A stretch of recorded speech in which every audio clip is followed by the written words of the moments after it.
સિદ્ધાંત બતાવીને ભગવાન ના એટલા માટે પાડે છે કારણ કે શોક કરવાથી તે આ કાર્યનું નિવારણ સંભવ નથી. આ ફિક્સ વસ્તુ છે અર્જુન, અને એ થઈને જ રહેશે. આ લોકો ફરીથી જન્મ લેવાના છે, આનું અસ્તિત્વ રહેવાનું છે. આ કાળના પ્રભાવમાં નષ્ટ નહીં થાય. તો આપણે એક નિષ્કર્ષ ઉપર પહોંચ્યા કે પુનર્જન્મ સત્ય છે, અને એ સત્યનું આજે હું તમને દર્શન કરાવીશ. આપણે એ સમજ્યા કે આ શરીરો જે આપણી પાસે છે એ પ્રકૃતિ દ્વારા પ્રાપ્ત થાય છે. બાળક એટલે જીવ, પિતા એટલે ભગવાન, પ્રકૃતિ એટલે દરજી, અને કર્મ એનું માપ છે. એનો અર્થ શરીર પ્રકૃતિ આપે છે, પણ આપણો પ્રશ્ન એ છે આ પ્રકૃતિ છે શું? આ પ્રકૃતિ શબ્દ એવો છે જેનો પ્રયોગ આપણે જીવનમાં ઘણી વાર કરતા હોઈએ છીએ. ઘણી વાર આપણે લોકોને કહેતા હોય પ્રાણ ને પ્રકૃતિ બે સાથે જાય.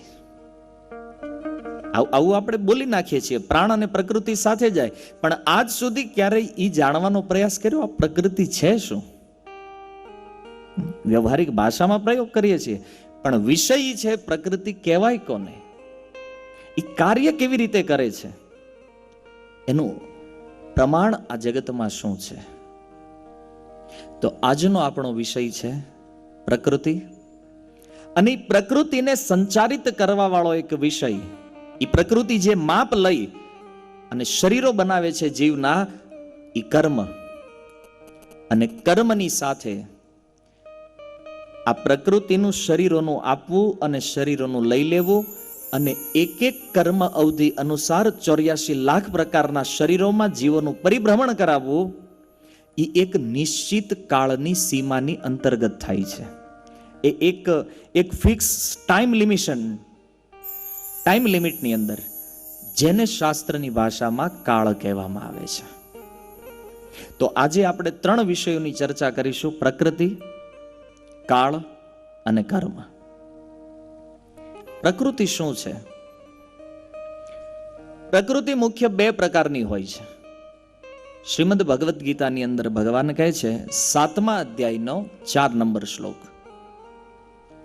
ભગવાન શ્રી કૃષ્ણે કીધું, ભૂમિરાપો નલો વાયુ ખમ મનો બુદ્ધિરેવ ચ અહંકાર ઇતિ યમ્મે ભિન્ના પ્રકૃતિર અષ્ટધા.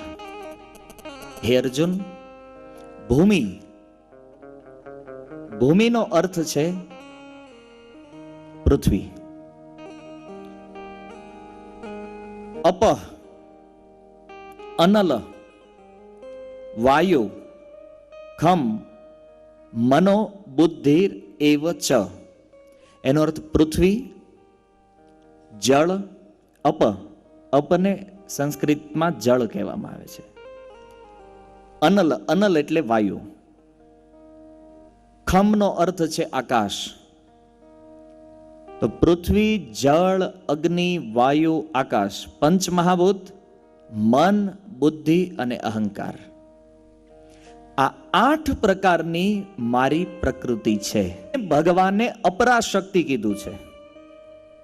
ટોટલ 8. તો ભગવાન કહે છે આ મારી ભૌતિક પ્રકૃતિ છે, ભૌતિક શક્તિ છે, એટલે એને અપરા કહેવામાં આવે છે. અને આના સિવાય ભગવાને ઓર એક પ્રકૃતિનું વર્ણન કર્યું, એને પરાશક્તિ કહેવામાં આવે છે. અને પરાશક્તિ એટલે જીવ, આત્મા. તો આ 2 ભગવાનની પ્રકૃતિ છે. પ્રકૃતિનું સીધું ગુજરાતી તમે સમજો ભગવાનની શક્તિ. જીવના વિષયમાં સ્વયં ભગવાને ગીતામાં કીધું, મમેવ અંશ જીવ લોકે જીવભૂત સનાતન. અર્જુના, જીવ નામની જે સનાતન શક્તિ છે એ મારો અંશ છે. મમેવ અંશ. તો ભગવાનની જેટલી પણ શક્તિ છે એને પ્રકૃતિ કહેવામાં આવે છે. અને ભગવાનની અનંત શક્તિઓ છે. એવું નથી 2-5 છે આપણે એને ગણી લઈએ. અનંત શક્તિઓ છે ભગવાનની, અને એમાંથી આ 2નું વર્ણન ગીતામાં ભગવાને કર્યું છે. આ વસ્તુ તમારે થોડું દિમાગમાં નાખ્યું એટલે જરૂરી છે, કારણ કે જ્યારે જ્યારે ભગવદ્ ગીતામાં અહીંયા સુધી લોકો પહોંચ્યા છે ને, પછી બહુ અટવાણા છે. આ પરા અપરા છે હું પણ ત્યાં ઊભું રહી જાય પછી કે હવે આ ભગવાન કહેવા શું માંગે છે. તો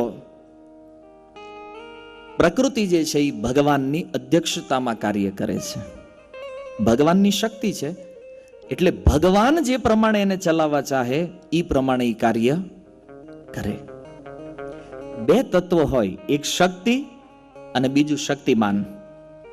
મારે સિદ્ધાંત તમને આ સમજાવવો છે, કારણ કે આ દુનિયામાં લોકો એવું માને છે કે શક્તિથી વધારે મોટું કોઈ નથી.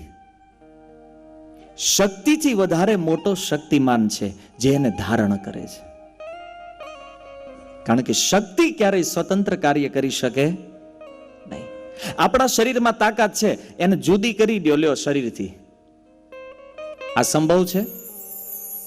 જે શક્તિ શરીરોમાં છે એને શરીરથી જુદી કરવી હોય કેવી રીતે થાય? આ સંભવ નથી. પણ ભગવાને કીધું કે મયાધ્યક્ષેણ પ્રકૃતિ સૂયતે સચરાચરમ. એ અર્જુન, આ જગતમાં ચર અને અચર જે કાંઈ પ્રકૃતિ છે એ બધી પ્રકૃતિ મારી અધ્યક્ષતામાં કાર્ય કરે છે. આ જગતમાં રોજ સવારે સૂર્ય એના ટાઈમે ઉદિત થાય અને એના ટાઈમે અસ્ત થઈ જાય, એ ભગવાનની સંકલ્પ શક્તિથી કાર્ય કરે છે. કંટ્રોલ ભગવાન કરે છે. અને ગીતામાં એણે જાહેરાત કરી. તો આ શ્લોક આપણને સમજાવે છે, જે ભગવાને કીધું મયાધ્યક્ષેણ, મારી અધ્યક્ષતામાં, એનો અર્થ કે પ્રકૃતિ ભગવાનથી સ્વતંત્ર નથી.